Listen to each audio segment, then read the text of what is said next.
And now we're honored to have with us Ron Ricardo. We're going to talk what's wrong with our political system and how we can fix it.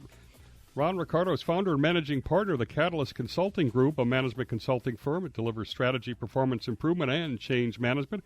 Prior to that, he was a practice leader for Arthur Andersen, where he helped build their change management practice. And it's his experience consulting with over 100 companies gives him good insight, maybe unique insight into the interplay of the economy, government policy, and regulation, and the political process, which gets us to where we want to go tonight. And something big time is wrong with our political system, dysfunctional gridlock. Donald Trump is come from nowhere. Trump claims his politicians, all they do now is raise money and get reelected. What's wrong with our system first, Ron? Unintentionally, there's been a number of people who have made politics a career as opposed to service. And because there's not mandatory term limits on all of the elected roles, you have in many cases, people who have been co-opted. In order to keep getting reelected, they have advocated points of view that may not always be in the best interest of the country or have not balanced their local constituency with a national constituency. A prime example would be, think of the U.S. Postal Service. If you ask 10 people on the street, probably all 10 would say it's in a state of disarray, yet anytime there's discussions about closing one of the locations, and it tends to get tabled and tabled and tabled, and nothing happens. I think another issue is, over the years, I have found that the political parties seem to work less and less effectively together. It's kind of funny. You listen to the State of the Union, and let's say, for example, the Democrats are in power, and everything the president says, they clap at. And conversely, the Republicans sit there with a blank look on their face like they're wind-up toy robots. The reality is whether you're a Democrat or a Republican, if you're open-minded, you have to see that each party in their platform has some things that could be appealing, even if you're on the other side. Example, the Democrats are pro-abortion. The Republicans are pro-life. Democrats don't want to privatize Social Security. The Republicans think the younger workers should have a personal investment option. They have to work better together, number one. And then number two, I think you have to get a little bit more objectivity so that people can see the perspective of others as opposed to just kind of genuflecting and following the party line. You think there needs to be less ideology then, less sort of on the wings?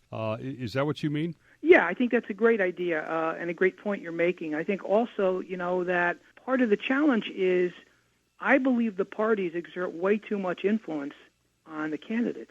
If you are not in line with the party line, you get beaten up. So you, in a sense, have to tote the party line unless you're a Donald Trump and you have your own war chest. And that's a good point, war chest. Bernie Sanders is big on campaign finance reform. Where are you on that? There's not much I agree with Bernie about, but I must tell you, think about what was the last president that we elected who was quote-unquote poor? Maybe Truman? It's a long way ago, and I think what you have now is, what would be really great if we could do it is if instead of just having laws that restrict contributions, to a PAC or an individual, wouldn't it be nice if we had a total contribution limit? So then you wouldn't need to have a war chest to get yourself elected, and then you back in. If the answer is it's, $10 million, and you have to work with $10 million, and everyone has to work with $10 million. Why do you think Donald Trump is being so successful? Is this an indictment of the Republican Party or the whole political system? Donald Trump represents a no vote. People are very frustrated with the gridlock. I think people are very frustrated with people who don't honor commitments, will say anything to get elected. He represents a person who can get things done. He represents a person who has managed a large business. And I think he represents somebody who has a whole different set of skills. And I think in some cases that's really enticing to people who feel disenfranchised. It's interesting. He has great branding skills. He's almost intimidated at everybody else the way he just labels, say, Jeb Bush, low energy. Next thing you know, Jeb Bush is basically finished. Do you think that we need that kind of a revolution, whether it's Bernie Sanders, blowing up campaign finance, saying we need to have free colleges, minimum wage up, or Trump on the other side blowing up even the Republican establishment? Do we need that? Well, I think, each person, again, back to my point, I think if you listen to Bernie, if you listen to Trump on the other side of the continuum, each of them has some really good points if you're open-minded.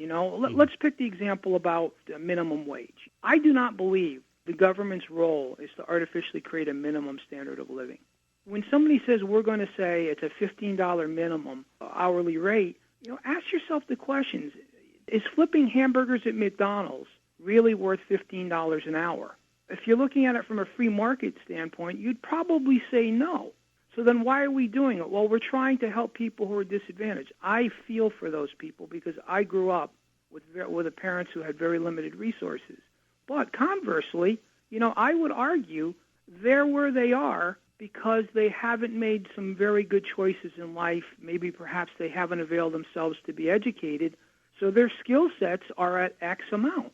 To me, the real problem is our educational system. Let me give you an example. My cousin was a 30-year teacher in public school. No child left behind. He had people who had learning disabilities that were in his chemistry class, which was a college prep class. And he was told, don't flunk these people. Now, look, I don't think they should be, put in a room and locked away. Of course not. But I don't think it's also fair to put them in a highly competitive, very complex, highly analytical, if, God forbid, they have some limitations, intellectually. I think you made good points in really trying to bring more rational discourse to a dysfunctional process right now. Just in a couple of seconds, are you optimistic about the change that may come out of this or not? I really think that, in my opinion, we've tilted towards socialism, and I really don't believe that Trump can win a national election. In some cases, it's his own fault. He said some things that I think have alienated groups of people that he's going to need.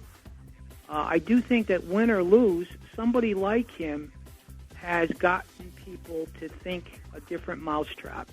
He's very direct, even with the media. I mean, he doesn't back down like the typical politician. He certainly changed the rules. We've been talking with Ron Ricardo, founder and managing partner again of the Catalyst Consulting Group. And Ron, just to finish up, how can anybody contact you if they'd like to learn more about your services? Number is 860-518-3583, or they can go to our website, catalystconsultinggroup.org. And how about an email?